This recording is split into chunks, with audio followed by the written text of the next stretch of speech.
Hello students, how are you? Welcome back to Power Public School online tutorials. Okay class, previously we have discussed some of the topics of reproduction in plants. Now we are on the topic sexual reproduction in plants. Okay, as we have discussed earlier that in case of sexual reproduction, plants require all of the organisms require two genders. The first one is male and the second one is females. In case of sexual reproduction, male and female, two parents are required. Okay, male produces sperm and female reproduces ovum in case of animals, जैसे हम लोग सब जानते हैं. Okay, when they fuse with each other, they form zygote. When male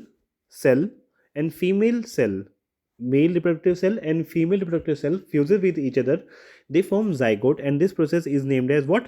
Fertilization process. Zygote एक single cell होती है जो कि फर्दर डिवाइड होती है, डिवाइड होकर के न्यू ऑर्गेनिज्म मतलब कि बड़े ऑर्गेनिज्म में डेवलप हो जाती है. अदरवाइज देखा जाए तो जाइगोट एक सिंगल सेल है जो इट इज़ द मतलब first cell of the new organism. It is the first cell of the new organism. It develops into a new organism over a period of time.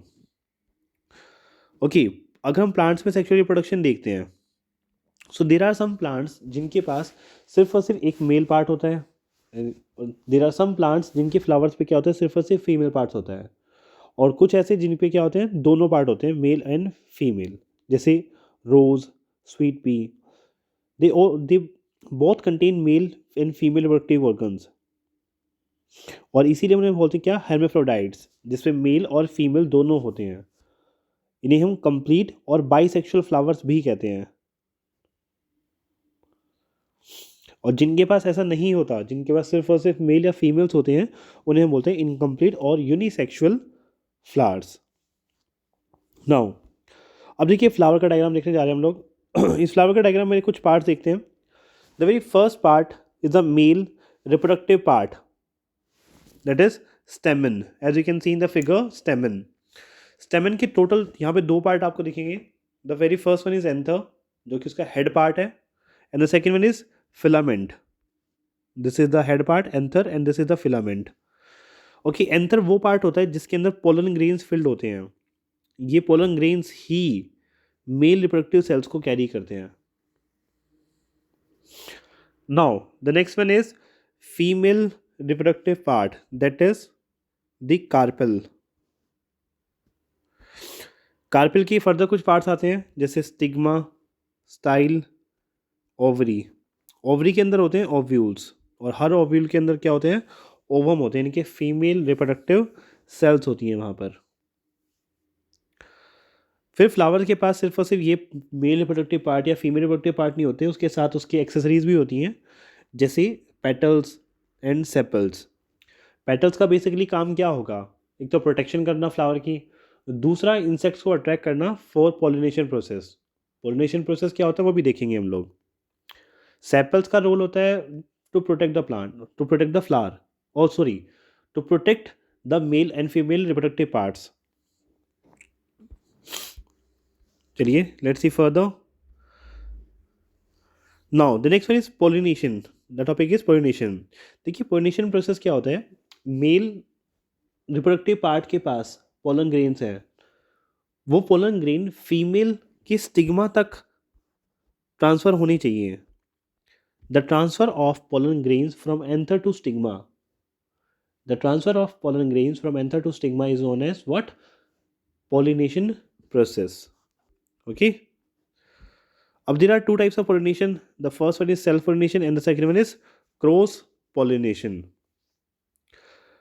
The pollen grains are carried to the stigma of either the same flower or a different flower of the same kind. अगर same plant या फिर different plant पर अगर flower same है तो उसे बोलते हैं सेल्फ पोलिनेशन. अगर डिफरेंट काइंड का प्लांट है उस पर पोलिनेशन होता है तो हम बोलते हैं क्रॉस पोलिनेशन. जनरली पोलिनेशन किसके थ्रू होता है, विंड के थ्रू होता है, बट उसके अलावा भी हो सकता है जैसे इंसेक्ट्स के through. Insect and wind pollination दो तरह के हो गए मेन. ये इंसेक्ट्स में जैसे आ जाएंगी आपके इंसेक्ट्स हो गए, बर्ड्स हो गए, ये कुछ एनिमल्स होते हैं जो इनको क्या कहते हैं, कैरी कर सकते हैं इनको, पोलन ग्रेन्स को. उनकी लेग्स पे ये स्टिक हो जाते हैं और स्टिक होने के बाद फिर वो फीमेल जब फॉर एग्जांपल हनी बी एक फ्लावर पे बैठते हैं, उनकी उनकी लेग्स जो होती हैं वहाँ पर पोलन ग्रेन स्टिक हो जाते हैं। फिर वो नेक्स्ट फ्लावर पे जाते हैं, नेक्स्ट फ्लावर पे जाने के बाद वो पोलन ग्रेन वहाँ पर स्प्रेड हो जाते हैं उस फ्लावर में, और वो फीमेल रिप्रोडक्टिव ऑर्गन तक पहुँच जाते हैं, कुछ इस तरह से। ना विंड पोलिनेशन, देखिए विंड से आई थिंक बताने की रिक्वायरमेंट नहीं है, हवा मतलब कि विंड की वजह से वो आगे नेक्स्ट फ्लावर तक चले जाते हैं, ये सब चीज़ें तो बहुत कॉमन सी बातें हैं, just common sense.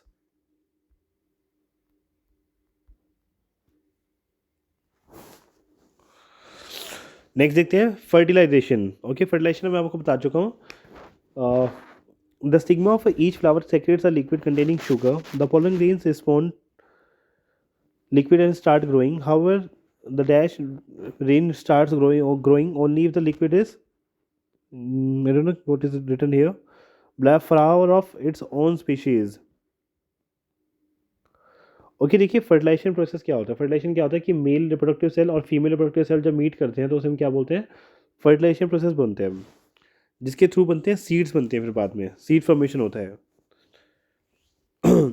Seed formation जब होना स्टार्ट हो जाता है यानी कि फर्टिलाइजेशन के बाद, तो प्लांट फ्लावर के बाकी सारे पार्ट जैसे पेटल्स, सेपल्स, स्टेमन्स, ये सब गिर जाते हैं। सिर्फ और सिर्फ बचता क्या है, ओवरी। सिर्फ और सिर्फ ओवरी बचती है, बाकी सारे पार्ट्स गिर जाते हैं। And that ovary becomes the seed, and उसके अंदर जो ओव्यूल होता है,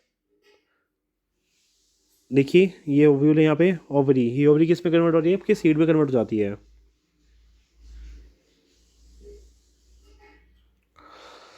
नाउ फ्रूट फॉर्मेशन टॉपिक है। As a seeds form the ovary begins to swell. अब जैसे जैसे सीड बनता जाता है, ओवरी क्या होती है, बड़ी होती चल जाती है। In time it becomes a fruit, और कुछ टाइम के बाद फिर वो क्या बन जाती है, फ्रूट बन जाती है। Now there are some fruits that has pulpy part, जैसे आप लोग खाते हैं, जैसे मैंगोज, एप्पल्स, इन सब में क्या होता है, पल्प होता है जो आप लोग खाते हैं। ऐसे फ्रूट जिनके अंदर पल्प होता है उन्हें हम बोलते हैं false fruits, FALSE, false fruits. और ऐसे फ्रूट्स जिनके अंदर पल्प नहीं होता उन्हें हम बोलते हैं ट्रू फ्रूट्स। और इनके एग्जाम्पल हैं ड्राई फ्रूट्स। जितने ड्राई फ्रूट्स होते हैं वो सभी के सभी क्या हैं, ट्रू, और सॉरी सभी नहीं, not all of them, but there are some जिन्हें हम लोग क्या किस नाम से जानते हैं, ट्रू फ्रूट्स के नाम से जानते हैं, जिनके पास पल्प नहीं होता।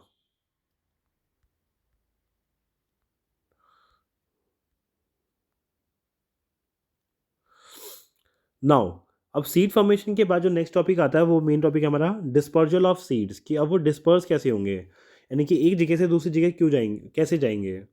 अब देखिए मैं आपसे क्वेश्चन पूछूं कि वो एक जगह से दूसरी जगह जाना क्यों ज़रूरी है, मतलब उनका स्प्रेड होना, डिस्पर्जल होना क्यों ज़रूरी है।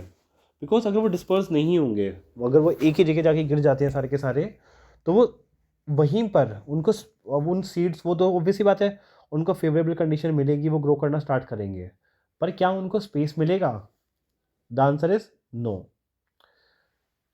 उनको स्पेस नहीं मिलेगा क्योंकि वो बहुत क्लोज एरिया में गिरे हुए हैं। वो फाइट करेंगे एक दूसरे से, किस चीज़ के लिए, न्यूट्रिशन के लिए, for food, for sunlight, for water and many things. So इस वजह से उनके डिस्पर्जल जो होता है, स्प्रेड होना सीड्स का, वो बहुत ज़्यादा ज़रूरी होता है। अब डिस्पर्जल के देखिए यहाँ पे कुछ मेथड्स भी आपको गिवन है, like wind method, water method, animal method and explosion of fruit method. अब उसमें एग्जाम्पल आपको लर्न करने होते हैं कि जैसे विंड के थ्रू कौन सा होता है, लाइक सीड्स ऑफ कॉटन और डंडेलियन जो होते हैं वो विंड के थ्रू होते हैं, पोलिनेट, सॉरी डिस्पर्जल। ठीक है, coconut seed has a thick coat of layer fibre that enables it to float in water, तो ये वाटर के थ्रू होता है, एंड मैनी मोर। सो ठीक है स्टूडेंट, देखिए हमारा टॉपिक काफ़ी सिंपल था ये, एंड इतना ही है। आप बस रीडिंग कर सकते हैं और रीडिंग करके आपको समझ आ जाएगा। सो आई होप आप सभी को ये टॉपिक क्लियर होगा स्टूडेंट्स। सो ठीक है, मिलते हैं फिर नेक्स्ट क्लास में। Bye bye.